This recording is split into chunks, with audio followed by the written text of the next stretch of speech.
point is that main point is that impure states of the mind, that idea should sit in our head anytime we have anxiety, duality, guilt, problem.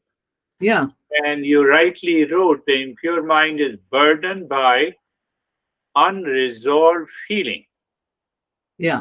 and impressions emanating from the vasana. So we have understood, because I'm into anxiety. I don't know what is the reason. There must be some the cause. Nothing can be created out of nothing. There must be some cause. Yeah. So we say the cause is the vasana, and the vasana is our tendencies, past impression, the past karma, thought, feeling, and emotions that we have accumulated for years, not only in this birth, but also from the previous birth. So that triggers, so that vasana is triggered by outer event. Hey, Yeah. how are you? Oh, my son is not doing well. Now you see that your mind says, my son is also not doing well. Yeah. You see, oh, you see, my honey is crazy. Oh, my honey is also, those impressions triggers by any outer event. Yeah. And once the trigger takes place, and then it occupies the mind with the strong likes and dislikes, with attachment and detachment, and then we are governed, dictated by the nature, dictated by the impure states of the mind. And you have already written there are many impure states of the mind. Yes, I want to elaborate on one of the most beautiful point that you mentioned. So this what happens. I have an unexamined life.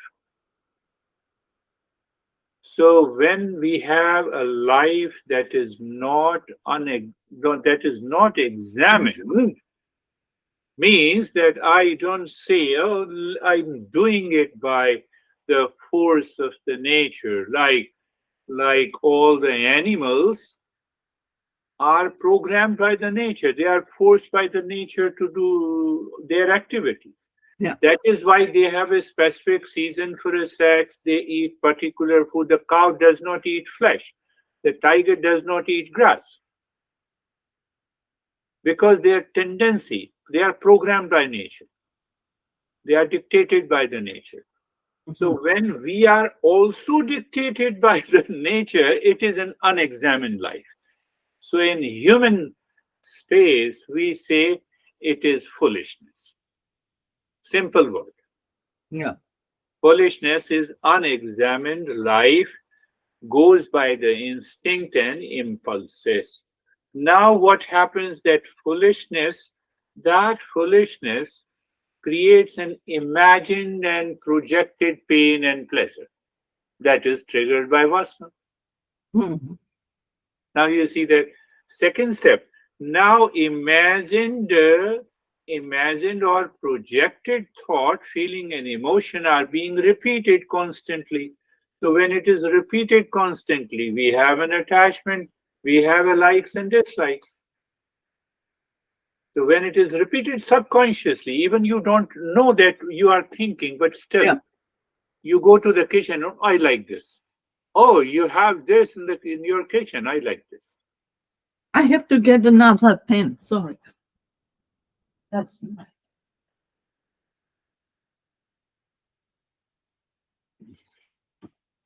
So we have these strong likes and dislikes because of the imagined or projected thought process. Yeah. So you have a strong likes and dislikes. So it continues subconsciously. And when it continues subconsciously, it causes attachment and detachment.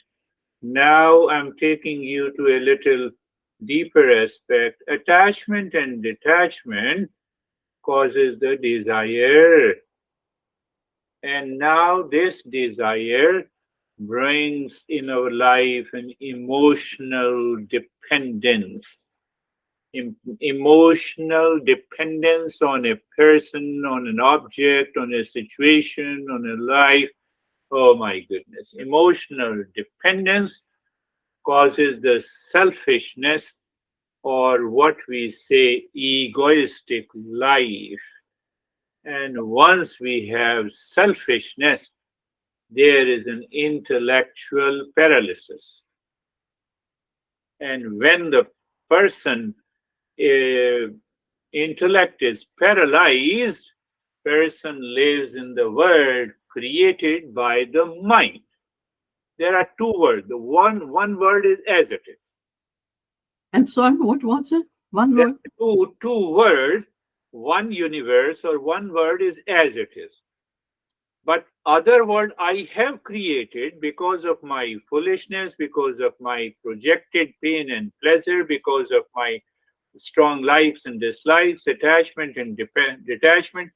So the self created world caused by the sankalpa and vikalpa, or caused by the vasana, is known as the delusion. This is what the delusion. So Buddha says the world is suffering. I have already created a delusion, so it has to be a suffering. Yeah. Delusion will cause the suffering. I have created a guilt, I have created an anxiety, I have created a reaction, I have created duality and a conflict in my life. So, and I continue to live with that life. So obviously, the world that I have created around me, with my relationship, with the possessions, with the things outside, with my age, gender, etc., oh, it is a self-created universe around me, is the cause of our delusion and the suffering. And ultimately, the cause is done by the impure states of the mind. And you have already written the impure states of the mind. So the first part, you have understood it clearly. So let us go to the second part. Understand clearly the impurity of the mind. We have already said, we understood the process. Impure states of the mind: strong likes and dislikes, money mind, monkey mind, guilt mind, uh, rationalizing mind, and etc. Long list. Now this mind, in Gita, the Krishna, the greatest master and originator of yoga, mindfulness, and everything, he says that we have six enemies which causes the impure states of the mind. What are the six enemies? First, let us know the name. First is the desire. Second is the agitated state. Third is the greed or repeat desire. Fourth is the delusion. Fifth is the pride or ego. And the sixth is jealousy or hatred. These are the six enemies. That is one way to say. Now, as long as mind lives with the desire. No, I have a desire to buy a Mercedes car. Good. So I have a desire. That is okay. But the same desire becomes the agitation and a stress in me, in my mind, when I'm not able to get the car. Means my desire is unfulfilled. Same desire becomes the agitation. Same desire becomes the anxiety. Same desire becomes the suffering. See that? So now desire is not fulfilled. It colors itself into an agitation and a stressful life. Now, if the desire is fulfilled, so that desire which is fulfilled, that creates a greedy life because I want to repeat the desire. I like a particular dessert, so okay, I want to repeat it, and there's a lot of sugar into it. After 10, 15 years, I realize that sugar is a poison.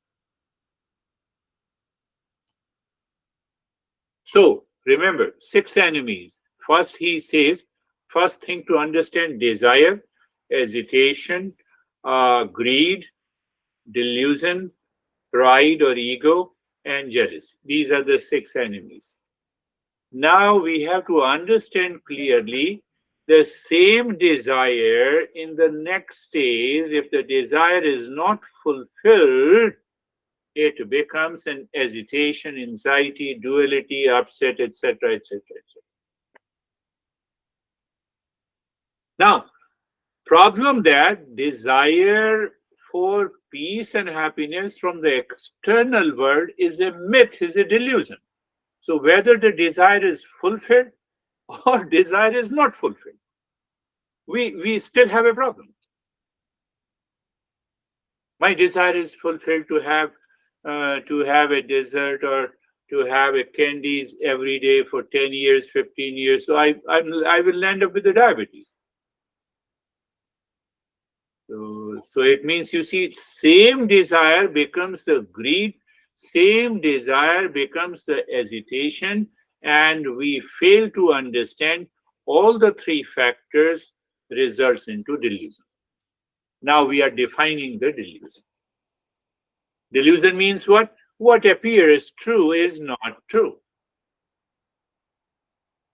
My desire is not fulfilled, then why you are worried? Why you are seeking it? Why you want to fulfill a desire? Oh, I want to fulfill a desire for the sake of happiness. Okay, you bought a new car. You don't want to. You did not get a car. That is why you are frustrated of your choice. Now, unexamined life, you don't think that car is meant to transport. Can you have any car? Yes, I can have any car, but I am bent upon to have a particular car which I am not having. That makes me agitated. So desire becomes the agitation, and the desire, now the desire is fulfilled. I have a Mercedes car now. Very good. 1 month passes. I have to pay $1,200 EMI. I don't have it. So the same desire becomes the greed. So what appears true, whether the desire is fulfilled, what appears true, whether the desire is unfulfilled, it causes the delusion. That needs to be understood.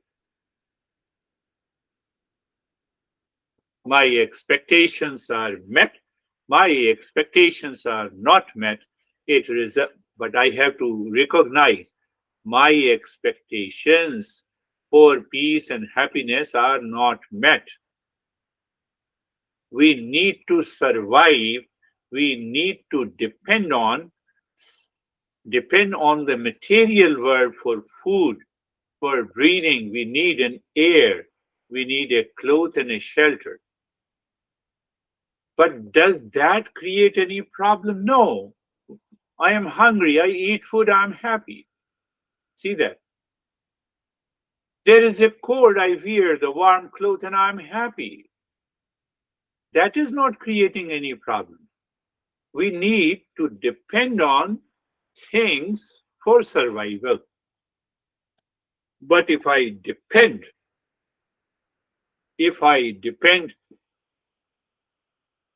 on anything, on any person for my peace and happiness, love and wisdom, I have to face these 6 enemies. I have to face these 6 enemies directly or indirectly. Yeah? What are the 6 enemies? First is the desire, second is the hesitation, Third is the greed. Fourth is the delusion. Fifth is the pride. And the sixth is our jealousy. So desire for seeking happiness. Now expand this. Desire for physical survival, there is no problem. I'm hungry, I eat my food, and then until I become hungry next time, then I will take the food again. Temporary measures. Food, clothes. So but desire for seeking happiness is the projection. It comes from the vasana. It creates an impure states of the mind. So it has already created an impure states of the mind. Mind is overwhelmed to fulfill the desire. It is not fulfilled. And then I see desire for happiness where it is not. It is deluded mind seeking happiness causes mind upset, angry, agitated. Otherwise, there is no reason to be upset and agitated. Third is the greed. Third enemy is the greed. Even if desire is fulfilled, deluded mind cannot see that it is a short-term pleasure. It vanishes. I have to repeat it. And by repeating any desire has to create a problem. So now all the first three enemies, desire becomes agitation and desire becomes the greed. Now all the three together creates a delusion. Simple. So I have to examine my life whenever I'm surrounded by some mental, emotional challenges, any challenge. I have to examine life. I have to look at these six enemies. And first I have to examine, am I seeking, do I have a desire to seek peace and happiness? Yes. From where? From an object, from a situation. Is the desire fulfilled? No. That is why I'm agitated. Or if the desire is over fulfilled, means that I'm constantly seeking a short-term pleasure. I want to repeat it all the time. So when I'm going to repeat all the time, it is going to cause me again the delusion. Now what happens? You see, this is what is a great understanding. Now my desire is fulfilled. I have the Mercedes, I have a big house, I have a beautiful husband or a wife. All my desires are fulfilled. So the mind starts looking at the neighbor. It says, no, look at this guy. I'm working hard, I am earning so much of money. So what happens? There is a kind of selfishness, the ego takes over. Oh, I can do this. There is no second Bill Gates. There cannot be second Elon Musk. We have many marketing gimmicks, that we say, oh, you can earn $1 billion. This is the secret of Bill Gates. How many people have followed the secrets of Bill Gates and how many people have become Bill Gates? Every individual is unique. So by chance or by luck or by mere hard work, you have built in a big empire and you build also your ego. That is what the fifth one, the pride, when we find by luck or otherwise, our repeat desire getting fulfilled. We develop a kind of ego. I am and I can achieve everything.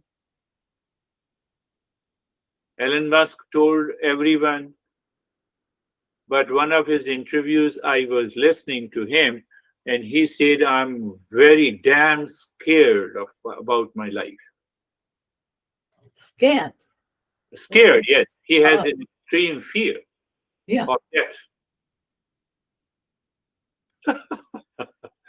So, because this is because of the after the fourth desire, that is the delusion. I have come to the fifth one. Because that's why he criticizes everyone. He criticizes Melinda Gates, he criticizes Bill Gates, he criticizes Warren Buffett. Yeah.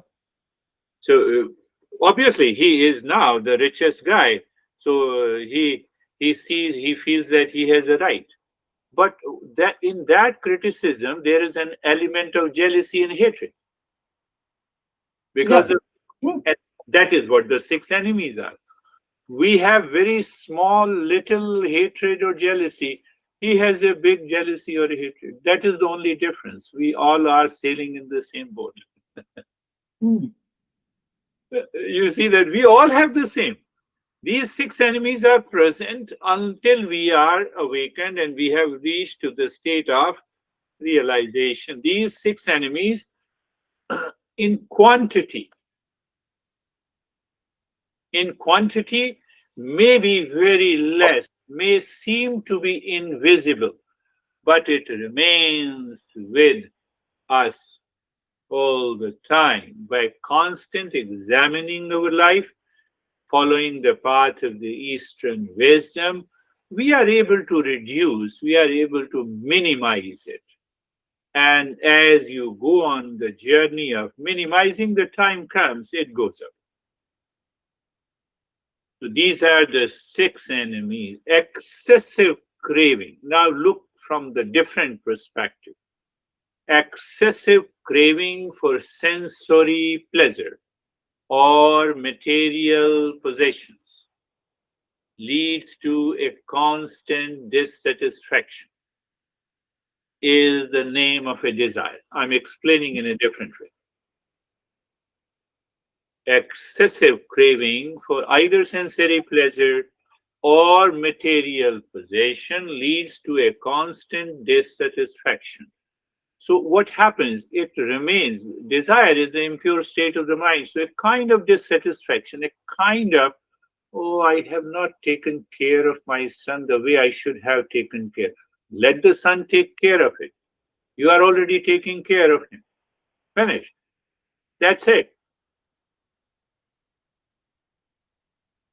But still my mind keeps on thinking. Why mind keeps on thinking? Projection, vasana, unexamined life.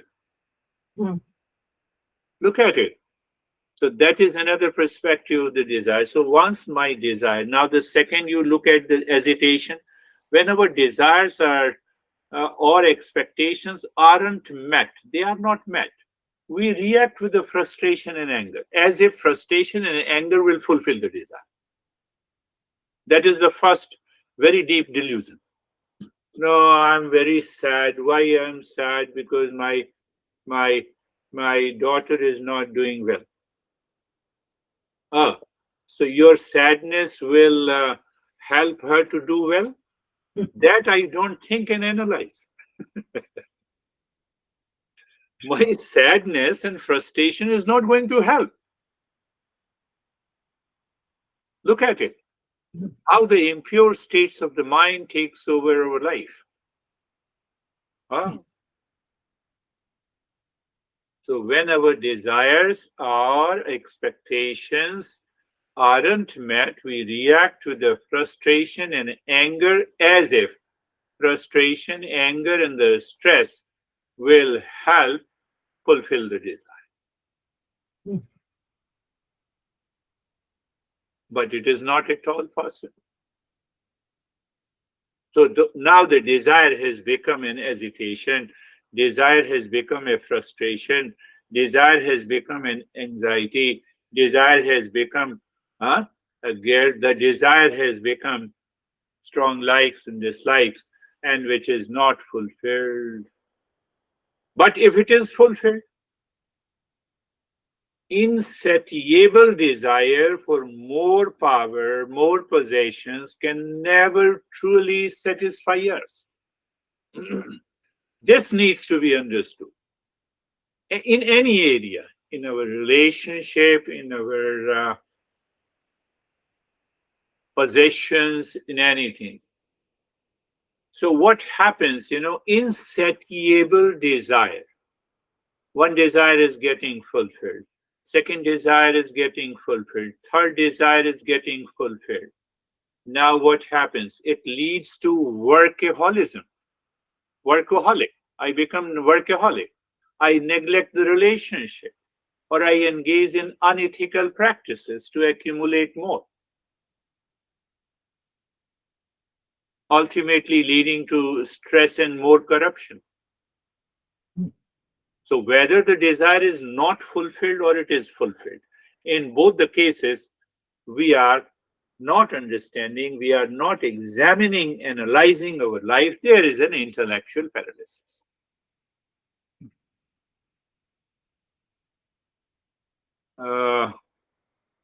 I don't remember exactly. Oh, yes, I now remember. The couple, unfortunately or fortunately, they are Indians in US. They created a hype and presented a rosary picture about ads to the Google and Facebook, and they scammed about $2 billion from the Google and the Facebook. They scammed? Yeah. Okay. And $2 billion. 2 billion. $2 billion. Okay. But now they are resting in the prison in New York City for 14 years. Oh, these were your clients? I'm sorry. No, they were your client. No, they were not my client. I was reading this on the CNN. Yeah. Oh, okay. Recently, they were sent to the prison.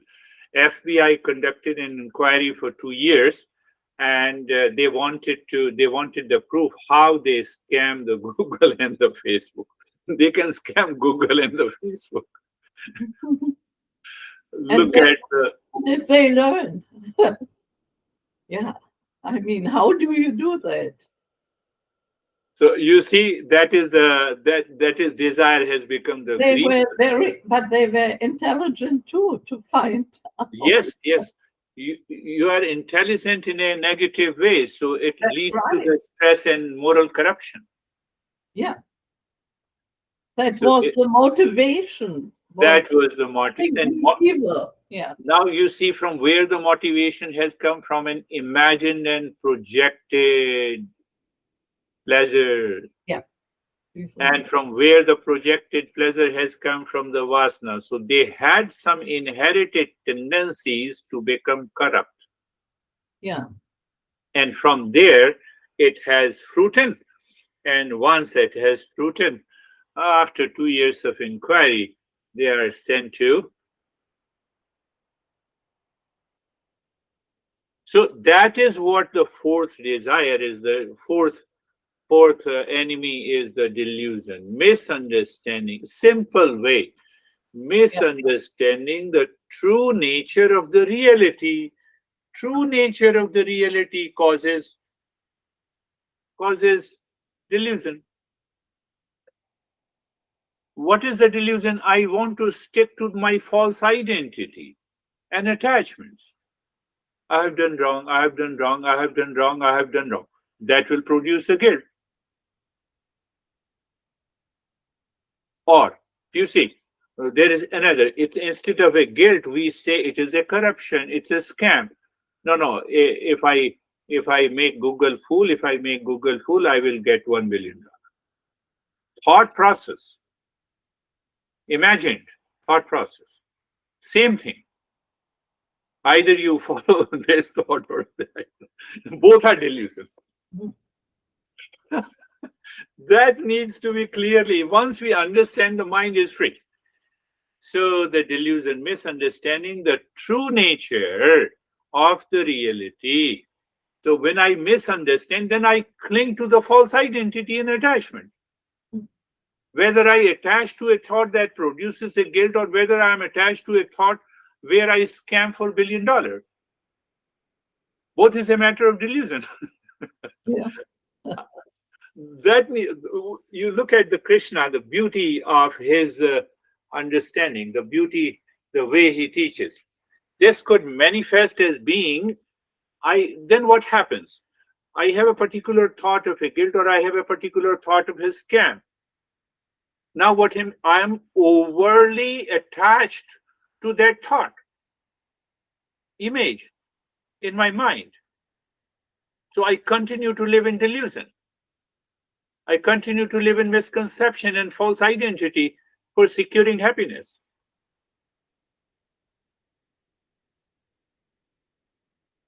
Look at this. So what happens? That is the delusion. Now, after the delusion, the fifth enemy is the pride. Now you see the excessive ego or arrogance can damage relationship, hinder our personal growth. So what is this pride? It is an inability to admit mistakes at work, or looking down on others, or not able to examine the false identities that I have. I want to keep those false identities in order to have a recognition and a prestige, etc., etc. So it blocks my self-improvement. I continue to live in impure states of the mind. But the ego always comes after the delusion. Remember this. Desire becomes hesitation, desire becomes the greed, desire becomes the delusion. Now all the four manifest as pride or ego. And once the ego takes over, it's a greater delusion. And that greater delusion naturally manifests in jealousy and hatred. Now I'm more beautiful, I'm richer, I'm more intelligent, etc., etc. Long list is there with the human feeling resentful of others' success and possessions. Why it comes? Oh, you gave such a beautiful presentation, and now I feel, oh, he is crazy. I don't want to appreciate because of all these five enemies are working in my head. So I am feeling resentful of others' success or possessions, creates negative emotions and damages our personality, behavior, and attitude. This will manifest as what you say, bitterness. I continue to remain in stress. The moment I go out and I look at the neighbor, I'm stressed without any reason. You see that?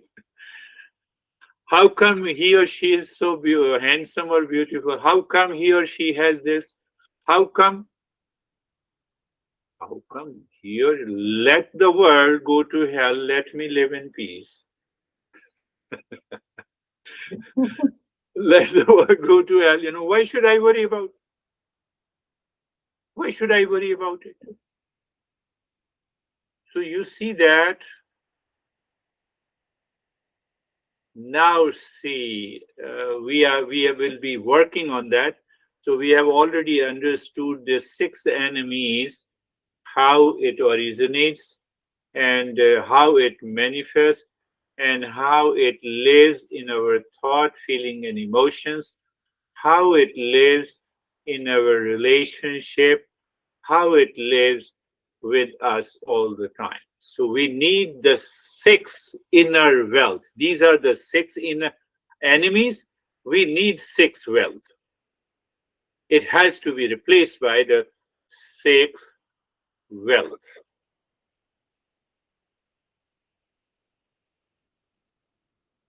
What are those so-called, or you can say not six, but only the four, or you can say nine. First wealth is the discernment. Any moment, anywhere in your life, in relationship, in possession, in duality, and a conflict, the first wealth is discernment. What is discernment? In a simple language, discernment means separate the mixture of false identity with the real. Separate the mixture from the real and unreal. Separate the mixture from the permanent with impermanent. Separate the mixture with the false identity with what is real. That is discernment.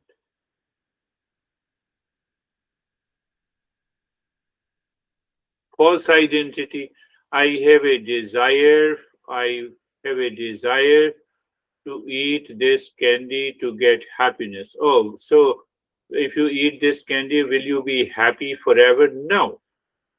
As long as that candy comes in contact with my taste buds, I will get a pleasure, but after that, the pleasure is gone. This is discernment. So I discern the false identity of pleasure in contact with the taste buds and the candy. If you appreciate me, one guy who is 32, 33 years old, and I told you before also, he said, I gave 200% to this girl, and now she cheated me. She doesn't talk, she doesn't pick up my phone. Oh, so you want to convey some message to her? He said, yes. He's a very good student of mine, but he was in a delusion. So he said, I want to talk. I want to send her a text message. I said, why don't you send me the same text message? I will receive it with happiness. So your problem will be over. So you are sticking to the false identity with that girl who is not responding to you, with whom you gave 200%. First of all, you have been with me for the last 2 years and you have not even given me 10%. You should have changed your life. So you see, the discernment is a very powerful tool. So discernment is the ability to differentiate, separate the mixture. So desire comes because of the mixture is already there. When that mixture causes the delusion, delusion means what appears true is not true. So the power of discernment cannot be.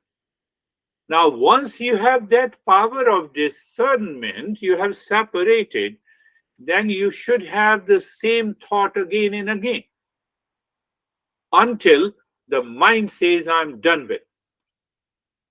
So once I explained to him that this is because of your delusion, why you should, so, and then he started laughing. So I said, now you have started laughing, the mind has become lighter, mind is relaxed, you have removed the delusion, and your mind is not running after her. Am I sure? He said, yes. That is the power of dispassion. Dispassion does not mean it is indifference. The second wealth is dispassion. You still, now you enter into that state of inner calmness and peace as compared to the outer calmness and peace. In any situation, in any relationship, in any position, in anything.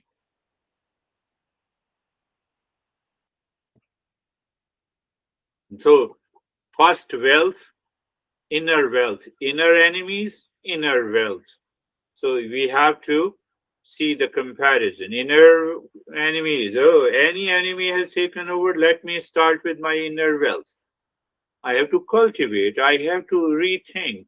I have not to live an unexamined life. So the first inner wealth is discernment. Second inner wealth is the dispassion.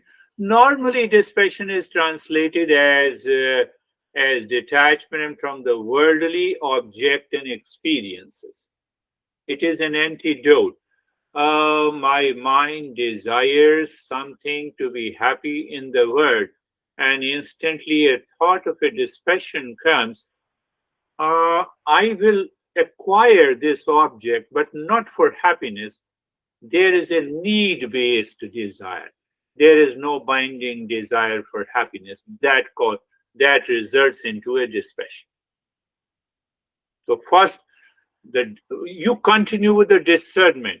You continue with the discernment, and dispassion will follow you on its own. You need not to worry about it. You'll have a smile on your face once the level of discernment, the quality of the discernment is deeper. You are always happy.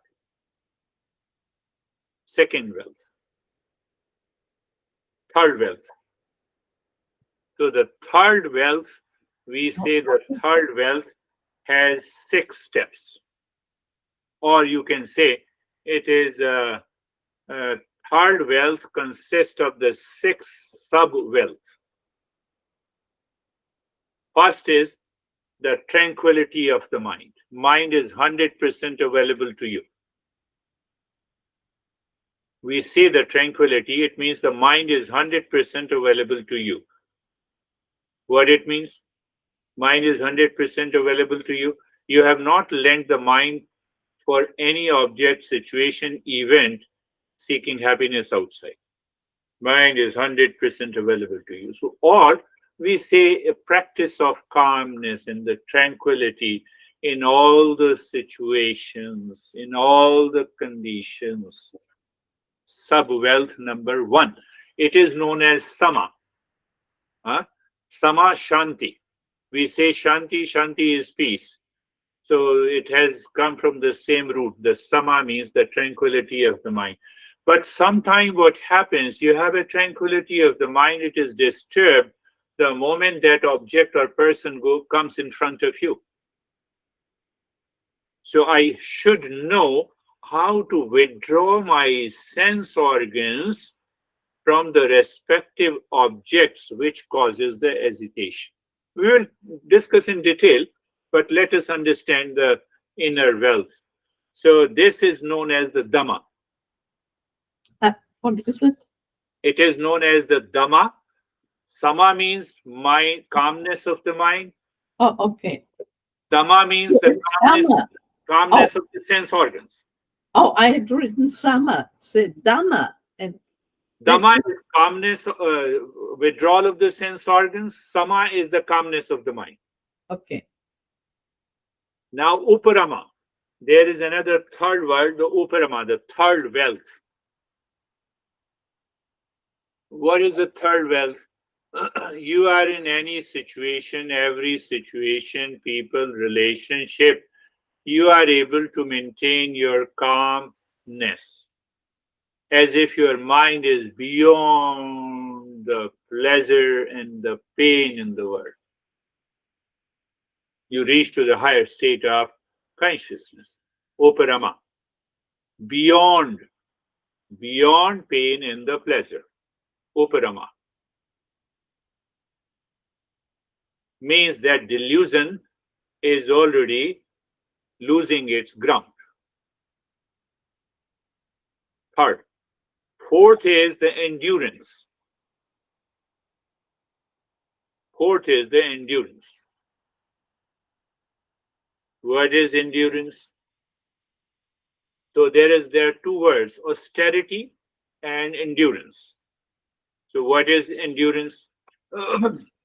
You are able to, you have a patience to endure difficulties without hesitation. That is what the endurance is. You build a resilience against the feelings of jealousy or pride or likes or dislikes. These thoughts may come and go, but I say, okay, they do not belong to me. That is the fourth wealth. It is known as forbearance or endurance. The fifth wealth is Shraddha. The Shraddha means the faith. Faith in what? Faith in yourself. Faith in yourself means what? Faith in what we have been examining, and we are relaxed and calm. We have understood the cause and effect. Somewhere deep in our mind, there is a tremendous faith. Oh, this is going to help me. So I should develop that kind of a faith in these principles after experimenting with them. And the sixth is that you are in the state of mindfulness.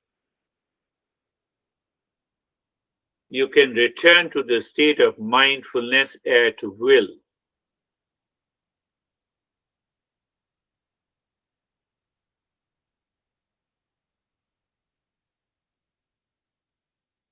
So when you cultivate these qualities, these inner wealth, the desire is transformed into contentment and inner fulfillment. You see the logic, the way. The hesitation, the second enemy, is replaced by understanding and compassion. The third enemy, greed, gives way to generosity and contentment and satisfaction. Delusion is dispelled by clarity and wisdom. Pride is replaced by humility and genuine self-confidence. Jealousy transforms into appreciation and goodwill. Now you see, you all have, your mind is now filled with all the positive thoughts, feeling, and emotion. You are able to express anywhere, anytime, in any situation and relationship. The life becomes beautiful.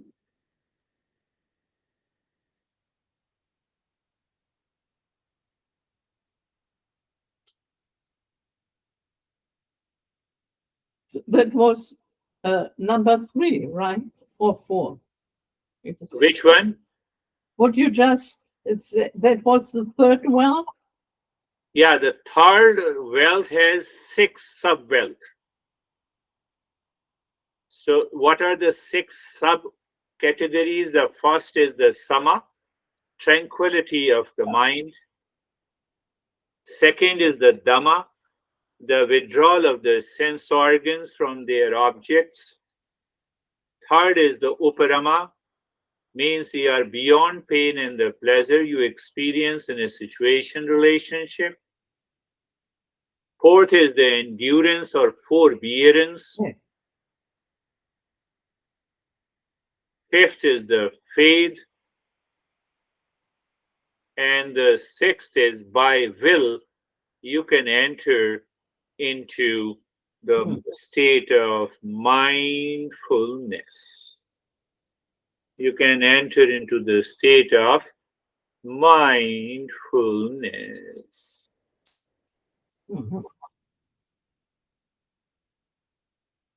So again, the same thing, you have to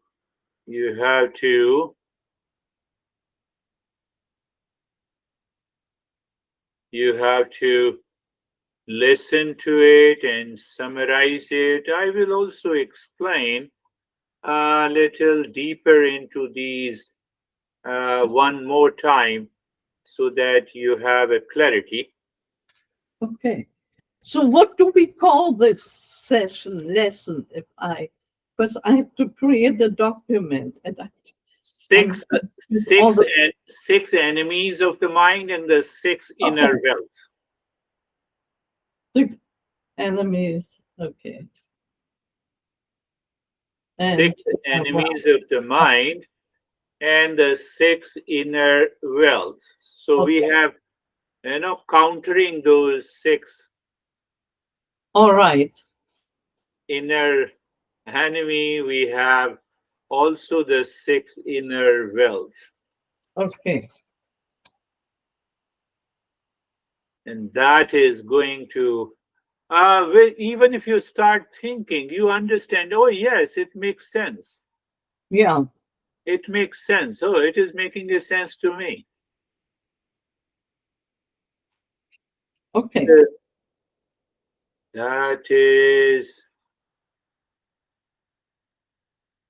That is all. Okay. Okay. See you this evening.